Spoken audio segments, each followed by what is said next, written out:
Did they ever share how they felt after they had told you their story? Were any of them like, I feel like a weight's off my chest, so to It speak? really varies, and I did keep in touch with some. I mean, sorry, I kept in touch with all of them, but the ones I could see that. So when they tell you the stories, and often they're telling you for the first time out loud, like the whole thing, and then you've got family members in the room, and they're quite emotional because they've not heard the story. There's a lot going on in the room. It's quite intense. Um, and what happens is when you start talking, you then remember other things, like the story comes back to you. And so sometimes, and not everybody does this, Anshul doesn't, for example, but I would go back and sometimes record people again because they remembered things that they wanted to tell me. Um, but when you tell that story, people got very emotional, and so often I'd say let's stop, or I can come back, and they say no, I want to carry on, I want to tell you. But there was one person in particular, Karam Singh, that I did worry about a lot. And I kept in touch with his daughter to check that he was okay, and he was okay. But these things are hard to talk about. Was that the chapter, I think, where he had experienced, he was quite young at the time, and he'd experienced, I think, he It was witnessed a murder or something? No, it was he was the one who he had a poison spear in his arm, and he still had the scar. And it was the day he was a Sikh man in an Indian village, and there was a mob that came, a Muslim mob that killed his father that day. But on the same day, his sisters, his Sikh sisters, were saved by their Muslim neighbors. And it was, yeah, and he was very it was a kind of very traumatic day for him, and he nearly died. He was saved just in time. No, insane, insane. Again, I think if anyone is finding the podcast interesting, please go and read the book, because every chapter has some sort of kind of tale which is fascinating, but also really puts into perspective like the complexity of the experience. Like the fact that on the same day he's lost his father to a mob, and then his sisters are also saved. Like I think that like is just insane. Like I don't think you could even write that.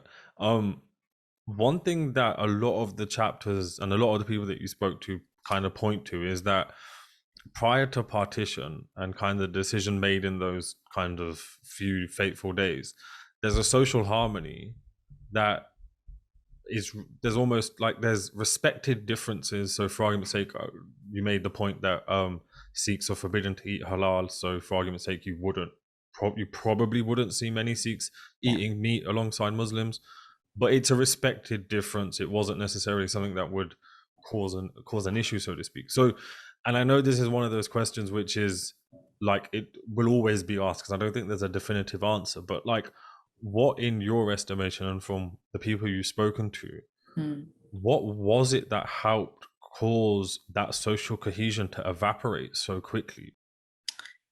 Well, that is the question that nobody can answer, really, and historians still try and discuss. It's a very complex answer. I mean, you're right. There was harmony beforehand, um, but there were differences, like as you mentioned, food. People did not intermarry, and it must be said that there were outbreaks of kind of communal violence, but they were quite localized.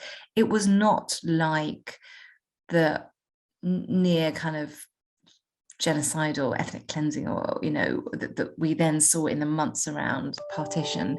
um, um, but people did, and they did tell you about this, that you had a best friend, and it didn't matter if you were Sikh or Hindu or Muslim.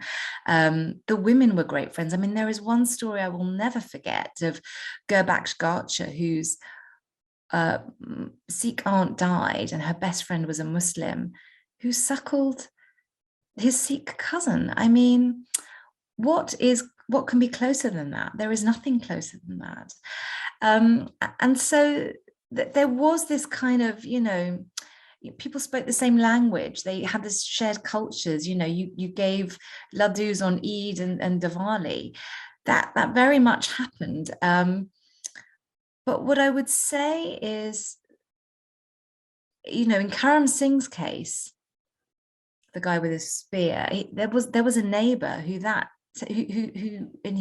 mother overheard him say, he was a Muslim neighbor, say, kill that woman. I know that, she's in the house upstairs, light a fire here. And to this day, he said, I don't understand, because that morning he came to our house and asked about my mother. And how did it go from that to that? So there were cases of neighbor turning against neighbor. But what you do have is, even when partition happened, and the moment that people left, there was not one thing. Often it was because people felt afraid by people from outside the village. So people within the village would protect the other, but then they would go and often leave their keys with their friends of the other religion, or who were staying, and say, we'll come back. So the social harmony was intact. They often were not leaving because of people within the village. And, people thought they would come back. People always talk about people from outside, and there were localized, there were kind of local militias that were quite well organized, but it's not clear cut. But you've got to remember, at the time there was this kind of huge frenzy in this kind of slow, this kind of demonization of the other. It wasn't just around the time of partition. It had been happening. It had been happening for a while, and the violence, certainly in northern India, had been happening for many months in the lead up. So it's not just one thing that can explain it. And I think to this day, when you talk to interviewees, they still don't understand what happened. It was kind of like a madness. No, as I said, I started the question with, I don't think it's something that we can definitively answer. So I do respect the fact that it's an answer kind of to the best of our estimation, like, as in it's nothing that's going to be kind of definitive in that sense. We touched upon it slightly earlier on, which was kind of the sexual violence element of everything that happens and unfolds, and one of the chapters, I think, in the first couple of pages touches upon this, and I think you reference a couple of works in relation to kind of this side of stuff. But how does masculinity and manhood in partition impact the events that unfold? So sexual violence was a huge part of the horrors of partition. It's estimated around 75,000 women were raped or abducted, and then forced to convert to the religion of the other. And so you may have had a family already. If you're taken, then your family would have left to go to the new country, and then you'd have a new family with your so-called husband. And it was really, it was another way to humiliate and dishonor, the ultimate way to dishonor the people of the other religion by, I suppose they would, by taking their women. And when you talk about silence, it's funny, because I really wanted to speak to women who could talk about this directly, and we didn't. And I come to the conclusion that this is a silence that we will never break, and maybe we have to respect that silence.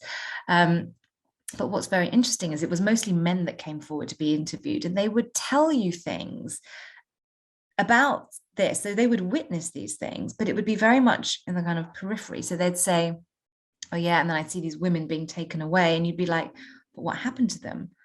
Oh, I don't know.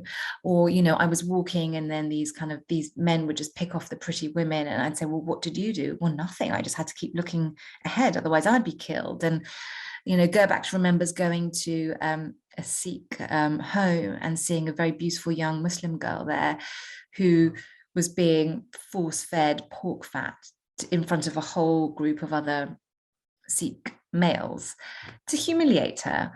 And he runs home, he's 12, to his mother, and he cries, and she says, oh, they're barbarians, those people. But then I ask him, 70 years on, what did the people of the village do? And he said they did nothing because they knew the same thing was happening to Sikh women on the other side. And that was the kind of, so all these stories were there, but they were not in the foreground. And I did speak to one woman who, and again, she kind of threw this story away, and it was never in the pre-interview. And she said something like, she left India for Pakistan, and she said, yes, one of my school friends stayed.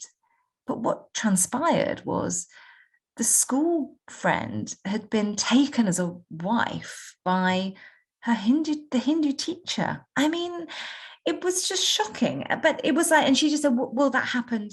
And it happened on all sides.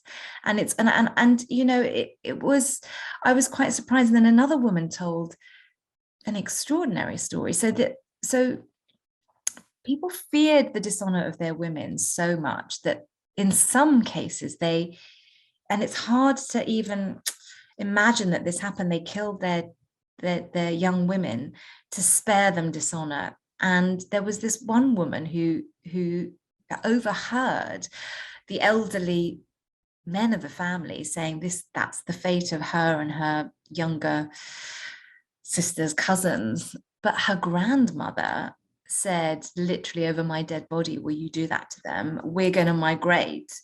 And if you want to come with us, you can. And if you don't, good luck. And she saved their lives, which is in a way a story of an incredible matriarch standing up to the men of the family. But it also gives you a sense that those women were lucky to have that grandmother, because some women were killed in pretty brutally. Either they would be jump into wells or be beheaded.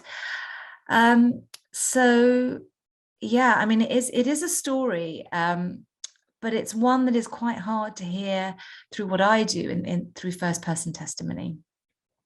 No, definitely. It is a very heavy topic, so I can imagine like just having to kind of deal with all of that, and let alone anything else that goes with it. Another kind of thing that cropped up quite a lot, and it's not just in your book, I think it's just across the field when you look at kind of the history of partition, is that a lot of them just didn't conceive or never even imagined the partition that took place, not in just terms of the violence, but in terms of actually splitting the country into two and having what turned out to be India and Pakistan. A lot of them, as you said, also thought it was something that was going to be temporary, so they'd give the keys, or they'd bury things, or they'd hide certain things thinking that they'd come back, and a lot of the time they never did, or it's kind of their next generations who go back. Sometimes just to take some of the soil from their ancestral home. Yeah. But from everything that you've, everyone that you've spoken to, like, why did they, or like, what was it that led them to believe? Like, what was it that kind of led them to think, all right, it's going to be temporary, or it's not going to be the way it turned out to be, or we'll be back in a week or two? Like, well, I think it's two different things, because you say not everyone thought partition would happen, but actually, if you were part, if you but you were a supporter of the Muslim League, you wanted partition because you felt that as a Muslim, you feared that you might not be protected by the Hindu majority. So some people wanted partition. Whether they wanted the partition in the way that where the border was drawn is a different matter. Yeah.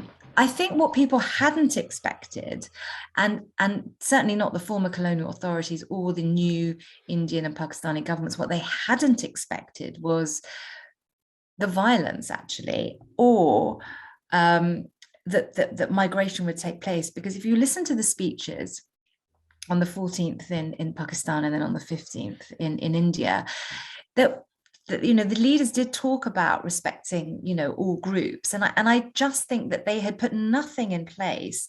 There were no preparations for this mass migration to take place, and so I think the authorities were quite shocked, and I spoke to a lot of people whose they or their parents wanted to stay. but why would you not? You felt that you were from that land. Like whether Mm. you were called Pakistan or India, it doesn't matter. That's where you were born. That's where your grandparents were born and your forefathers. That's all you knew. And why on earth would you want to move? And so people tried to stay. People, and but sometimes it became impossible, whether it was because the mobs were coming and it was just you literally had to leave, otherwise you'd be killed, or you feared that things were going to be different.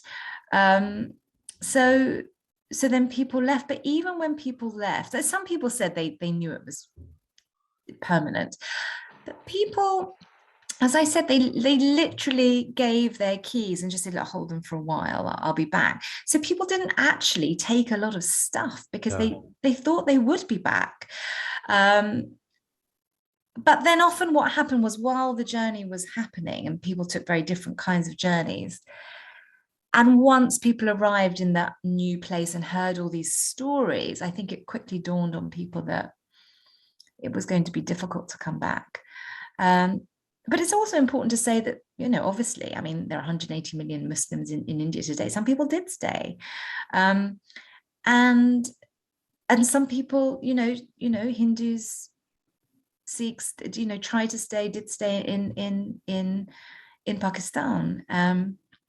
Not many, and then some came over later. But again, there's not one particular, sense. But I think you're right. I don't think people mostly thought partition would be reversed. I mean, Raman Banerjee, who you talked about, he did think partition would be a temporary thing. But I don't think that people thought when they left they would never, ever to this day not see their home